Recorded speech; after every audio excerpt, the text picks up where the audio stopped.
Everyone was silent.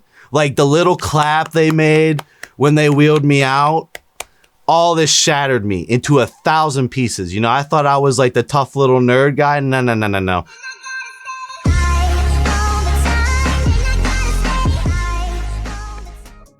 What is up, everyone? It's Russo. I hope everyone is doing well. Today's ASMR sip is 1907. Check out 1907.com.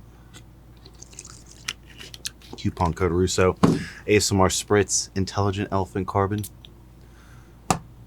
And the ASMR Vape Puff. Andrew Tate is going to disown me, so we'll play the Andrew Tate music. Because it's fucking story time.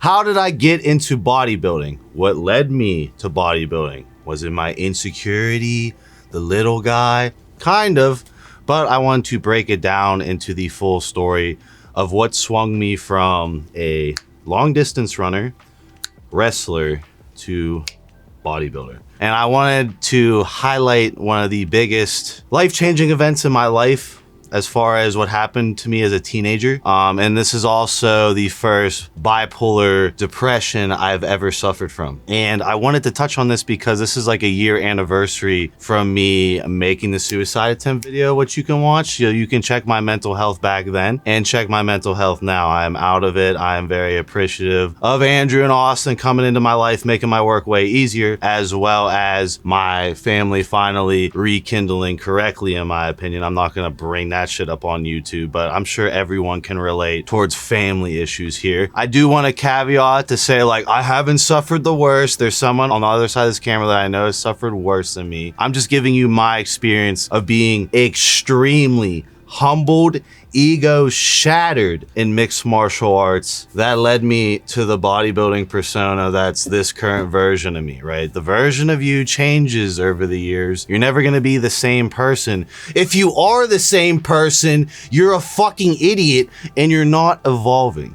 And I'm also going to be a little theatrical here, but it is going to be mellow story time. So right off the bat, right, my father was a great long distance runner, Division I long distance runner. He coached a high school, multiple state champions. I have the pedigree of long distance running genetics, right? It was very easy for me to get into the top 7 of varsity as a freshman, and I ended up grinding my way down to number 3, number 4 consistently as a freshman, on pace to become a D1, D2 runner if I so chose that path. Also, very bipolar, right? I'm very aggressive. I don't like when people fuck with my energy. I sense that, and you just get what you give, right? That led me into the wrestling room, right? I was the little tiny guy that when you tested this little tiny guy, I was the little quiet guy with the fucking demon inside. Boom. Got me into multiple fights. And it was never me starting these fights. It was more like, oh, you want to push my buttons, you know, here's my fire, haha, get burned, right? You don't hit these frequencies, right? There is the fighting spirit in some people, and then there's not. And other males do respect. Game recognizes game, and this goes in the respect of mixed martial arts of there's always someone who can beat your fucking ass, right? Why do we have to flare this fire on people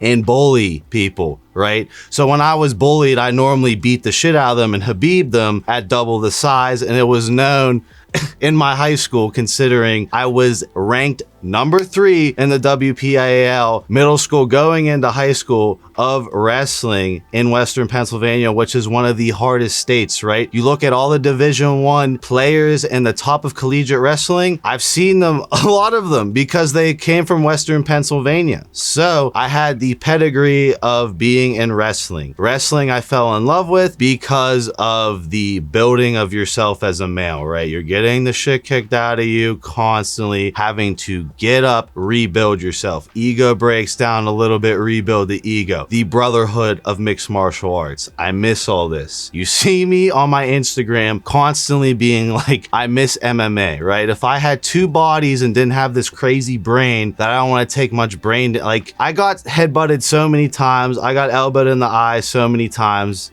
I'm not even a boxer, right? I'm a wrestler, right? And this head-to-head contact was impacting my performance in my high-level computer science classes in high school, and I knew that computers were going to rule the world, so me doing my Oracle database shit as a 10th grader, I was very interested in, and not getting headbutted constantly and having migraines sitting there trying to type code. So that was like one of my things of I wanted to wrestle for as long as I could, but I knew that once you get to college, wrestling's life. And you can see that you pay the ultimate sacrifice to the mat. Once you decide to wrestle through college, it's the most brutal, gruesome lifestyle that there is, and I have the utmost respect towards anyone in mixed martial arts, way more than bodybuilding, right? I have way more respect for competitive long distance runners because I've been humbled by them so many times. So many motherfuckers way faster than me, and it's finitely known. It's finitely known that their mind pushes way harder than mine. Same thing with wrestling on who's really daddy, right? So it's just shit like that in bodybuilding where I'm like, all these fuckers are acting like women. Why don't you actually step on the street, in the mat, preferably signed under contract so you guys don't sue after? But I rest my case. I'm going to talk about my ego becoming shattered now. So I wrestled every single day, the #1 ranked 145er in the WPIAL. He moved up to 152. This is where it gets into the cutting weight bullshit of wrestling and why I ended up knowing that I cannot wrestle forever because it was stunting my growth. I'm 5'11 and a half. I personally think I should be closer to 6'1" because I wrestled and decided to maintain the 145 to 152 class. I sacrificed height. That's why I'm against weight cutting whatsoever in high school. If you're a professional fighter, that's fucking different, but I would be bullied and hazed into making 145 when I weighed 154 because my sparring partner wanted 152. When we wrestled off, he won.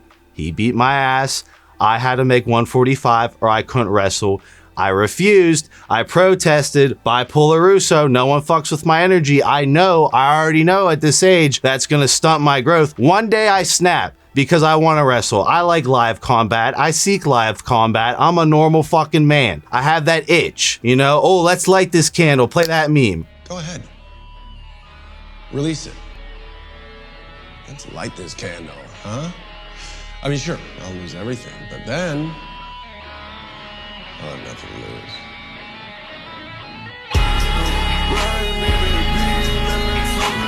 I decide to do a Rocky Balboa. I fucking cut the weight. I go, wake up, take a hot shower, put on pairs of sweats, spit in a can all day. I'm still like 150. I do the exercise bike the entire time before we leave for this competition, these matches, right? It's my team versus the other team, but it's all individual matches. I still am not making the weight. I run the bus aisles like Rocky Balboa. Dun, dun, dun, dun. Like I did that, ran the bus aisles. I feel horrible. I feel compromised as a fighter. I still am like 2 or 3 pounds over when I arrive after running so many bus aisles forever. I get on the scale and I'm still over. My parents do not come to this match because I told them, I don't know if I'm gonna make this weight. I'm gonna try to make this weight. I don't know. I don't even think I texted them actually, if I remember correctly. I didn't text them because I didn't think I was going to make the weight considering I tried all day. I go in the opponent's wrestling room, shadow wrestle for some more. I make the weight. I remember sitting in the locker room looking at myself completely depleted, sucked out of water, and knew that I was in a compromised state. You pay the price to cut weight like that, right? When I see these UFC fighters do it, I've personally done it in live matches in the hardest state in wrestling, one of the hardest, right? I'm not gonna say the hardest, one of the hardest states that's known, Western PA. I've done it multiple times. This is the worst example of it and the worst outcome. Just to put it into the level of embarrassment of the ego shattering that was about to go down. This was a wrestling school, right? This was an hour and a half away from my home. This was a wrestling school. The gym was jam-packed and all the girlfriends were there. A lot of guys, you know, the football team plays out like, oh, you know, wrestling's gay, da, da, da. Like they won't go down and see who's really the dog, right? That's the fuckers who say it's gay. They don't get on the mat, right? They don't get the shit kicked out of them. I've had so many football players, I remember when I was in high school, come on the wrestling mat and not last a day in the room, like 2 days. We're trying to pull people in. You know, you guys are tough on the football team. Why don't you come down? You know, I only weigh 145. You weigh like 180. So what if I pin you and you realize that your ego of being big is built on bullshit and it wouldn't matter in real life in a real scenario? Again, that's my little nerd Sigma talk, right? So I admit, you know, with women, for sure, they definitely prefer size, stature, physique. That didn't compute in my head when I was younger. And this is, you know, things I've learned later in life. But overall, I kind of had that thought process of like, you know, the football team captain would come down to the wrestling room. He's so cocky, shaking hands with me. Like Andrew, he's like the definition of like Chad, you know, like you can just see my like demonic little nerd ass ready to maul him into oblivion and suck the soul out of him on the mat. And then boom, he's like best friends with me after that ass beating. We're like the nerd's cool now. The little nerd's cool all of a sudden after he gets fucking cross-faced for 2 hours. Back to this match. All the people are there. None of my parents are there. Nothing. Boom. Match starts. I feel horrible. It's 1-1 going into the second period. I think it's pretty even, right? I think I can win. It's not like one of these matches where I'm like, oh my God, like this dude's been wrestling, rolling way longer than me. There's no way. I definitely thought if I scrapped it out, I could win. Here's where the fucked up shit happened. And this is what caused me to become a bodybuilder, essentially. Because I cut so much weight, I was in such a compromised state. My joints, my muscles weren't working properly, straight up. The mat they used in this wrestling match was hard. So for those who don't know, sometimes when you have an away team, you get the hardest mat that you can get. Like we had multiple mats, and sometimes if it was a team we didn't like or something, you would not make the mat soft. I've wrestled on hard mats and soft mats. Hard mats, when you get suplexed on it, it sucks. It sucks. I got double legged. I immediately cat. So when someone tries a double leg takedown you, right? They have both your legs and they're sweeping. I'm crunching my knees in and I'm catting. So I'm gonna get slammed on all fours. That's my automatic reaction. So I cat perfectly. Puts me on the ground. Boom. This shoulder pops all the way out. Not like a light dislocation, nothing. All the way out. Complete shock and agony. Immediately start screaming for the ref. Ref doesn't listen. Not once. Nothing. Didn't listen at all. I get cross-faced. I get put in a cradle. My shoulder is here. And this is the moment I had in my ego as I was getting pinned. So I got pinned. I hadn't been pinned in so long on the mat in front of a group of people. All these eyeballs looking at me. My shoulder is down here. I can barely stand. The opponent doesn't help me up whatsoever. And the whole gym's quiet. I never felt more devastated in my life. It changed me forever. My ego's never been shattered in that many pieces before, ever.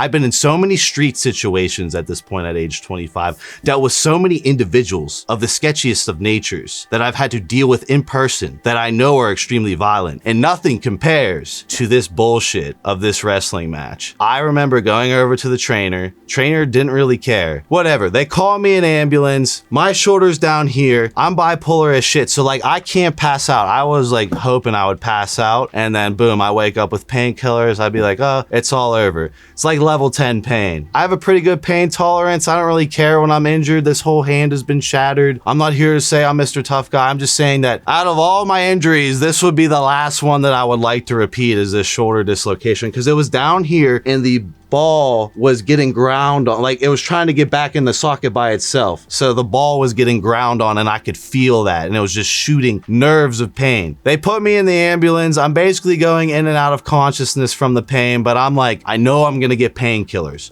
I know I'm gonna get painkillers. I get to the hospital. They wheel me in the room. I'm like, yes, this is like this fucking nightmare shit, right? This is still the craziest thing. I can't believe this happened to me. I get there. My parents are an hour and a half away. The doctor comes in and he goes, how old are you? As I'm like screaming and shit. And I'm like 16. I think I was like 16 at the time. And they're like, oh, well, your parents will have to come here and sign off for the painkillers. We need these rooms, so we're gonna wheel you out into the hallway. Boom. I was devastated from the pain I was already withstanding. I'm not making this shit up. I already told Andrew this story off camera before spitting it on camera. I am not making this shit up. They wheeled me into this empty hospital hallway in bumfuck Pennsylvania. Like, the light is flickering. Like, it's like out of a movie, that these scenes in my mind that I'm still like in them, obviously talking. My shoulder's still down here. I'm going in and out of consciousness, just like screaming in the hallway like a complete bitch, completely defeated. All these people saw I got pinned, let alone literally injured. Everyone was silent.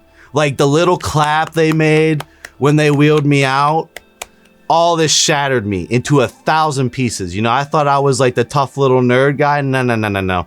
Gone. I'm waiting there, going in and out of consciousness. The shoulder is not getting better. It's not even close. They told me that they would have to put me out to put that shoulder back in, because I asked if they could just put the shoulder back in. It was so far dislocated that they're like, this is like a very bad dislocation and you would probably pass out in pain if we tried to put it in. You would scream bloody murder. I believed them. The way I was already screaming bloody murder, wishing I would just go out. And my bipolar brain won't let me go out. The fighting spirit, some people just don't go out. I was praying I was gonna go. I was just like, just go out. It's okay. Just go out. I wouldn't go out. My wrestling coach, who's been my favorite coach. I've had so many coaches in my life. Personally, he's the only coach that helped me deal with all my anger and taught me patience in wrestling, because I used to like just maul my opponents. You can do that for a while until you get to a really good level of wrestling where you have to channel your fire. You have to channel your chi, be strategic, still have that energy, but you can't be rushing into things. And like, he really helped me a lot more than any other coach. He's sitting there stone cold watching me. You know, it's like the Mike Tyson coach in me. I'm not Mike Tyson, but like that was the dynamic, in my opinion, of like my favorite coach dynamic ever. Watching me stone cold, crying like a bitch with my shoulder out, of a top 5 wrestler in Western PA at one point. I remember when I got home after they put that shoulder back in the socket, that's where I knew. I was so angry, black pill, of how girls literally just choose based on primal instincts towards size. Intelligence, it plays a role. I think ambition and physique is what's really attracts females. If you're extremely ambitious, driven, awesome. And you have a good physique, you're broad, you're a bull. All the men of the tents are not even on the topic now in the modern dating market. Changed my mind. They gotta do 10 times more than if you're built. I'm Sigma, right? I want everyone to be built. I want all player ones. I want all kings. I want all you to let me in your kingdom. We can sit down, have a chat, enlighten each other, raise everyone up. I am not bullying fuckers down. I don't do that shit. I was the little guy. But basically what got me into bodybuilding is after that, I was so devastated. This started my bipolar depression of what you witnessed over the past year, of me destroying myself, rebuilding myself for the next level. This is what people don't do. I knew I needed to rebuild myself. I needed to sit in hatred on myself and rebuild it for a while and then fire out of it. So let's say I want to tell this story because this is before steroids, right? So you can't tie my bipolarism, oh, it's after the steroids of bipolar. No. I've always been bipolar. I've been actually bipolar. And this is like the ultimate episode for you guys to witness what a bipolar person goes through. I was so hard on myself. I'm like, you got the shit beat out of you in front of everyone, right? No one thinks you're a dog no more after that bullshit. Like, I was that harsh. I said I would never be small again. I would never lose a pound again, and I would get big. I was gonna bodybuild. I already thought about bodybuilding. Why didn't I bodybuild? Long distance running and bodybuilding don't mix competitively for obvious reasons. I'm not gonna go into that shit. But I decided to never become that situation again. I trained in the gym like a madman. In my head, I was still always the little guy, and I'm cool with that. I'm cool with being the little nerdy guy. I think this vanity is a bunch of bullshit. I think it's the soul, but that's just me. I get to a point where I am like one of the biggest in the school, to where the football team during my senior year is getting angry because I stayed on the cross country team, because my friends were on the cross country team. The aerospace engineer was on the cross country team. All the brilliant minds were on the cross country team. I wanted to be around brilliant minds because I always thought I was this dumbass jock that needed to be around higher level minds to bring me up, right? Sigma, I pick and choose. I don't give a fuck about alpha hierarchy that truly doesn't matter. It's like 0.01% is the true alpha. It's like, dude, that's such a waste of time to do that shit. Anyways, I basically thought I was still small, right? I thought I was still small because of this traumatic wrestling event. Even when I was like 200-pound natty specimen, 450 for reps on deadlift, 225 easy. When I was a freshman, I was like 140, right? Completely changed everything. Women looked at me differently towards the end. I maintained my shy bull relationship. I'm the high school sweetheart. You know, I was built by my one girl's energy. I did not cave and go and run through them all, because why would I? I didn't think much of myself. I was still a little boy. I wanted to continue to build my skill set for this age. That bipolarism did not leave until after senior year, when I got back into a high to stay high. When everyone got behind me on my YouTube channel, did I go back into a high? And that is the thing that people mix up, especially males, when you're going through pain in the therapy bullshit. I needed that shattering. I needed to accept that shattering and rebuild myself. And if I was angry about what happened, think of the amount of energy to make sure that never happened again. You know, when I go to a bar, I'm not being a douche. I don't try to cause no trouble, but I know for a fact, if I give eyes, if that person's a logical person, we don't want that level. It could be dangerous both sides. We don't want that level. If I was a littler person, you know, these stupid alpha hierarchies are what's toxic in a way. And what I want to recommend to all my younger followers watching is to do mixed martial arts. I feel like I learned so much more from mixed martial arts than the vanity of bodybuilding. I'm just gonna be honest. And the journey of long distance running, as far as the spiritual journey of long distance running, you collect fire as a long distance runner. Like when you run a 5K, you know, oh yeah, I'm gonna jog a 5K. When you race a 5K against other people, it's a whole different game. I think it's so funny. People like, oh yeah, I run, like, go race. And that's the spiritual journey, is racing. Yeah, I got big as shit. I went into YouTube, I went to high, but like all during my high school, like internally, how I felt personally is still the tiny guy that got shattered. Even by the end, I couldn't look in the mirror and see that I completely changed myself so dramatically. And that is for someone who's so tough on yourself, is you have to smell the roses. You have to use the energy, then smell the roses. So I wanted to tell this story because I feel like I'm back in my high. I feel out of that low. This is the comeback video, and I'm very excited to see what this next year tells as far as content goes. So I wanted to tell this story of embarrassment to give you guys perspective on how my persona is built versus other influencers. I got devastated that night. I've beat so many dudes' asses. I've had street fights. I've gotten my ass beat. I've got basically slept. I've gotten choked out. I get that. The thing about this situation was the grand scheme. And that was very similar to what I was dealing with last year. When the perfect storm hits, it's gonna pour. But when you come out the other side, you will like that you went through that storm. I hope someone, you know, it hits you on this one. I'll see you guys in my next video.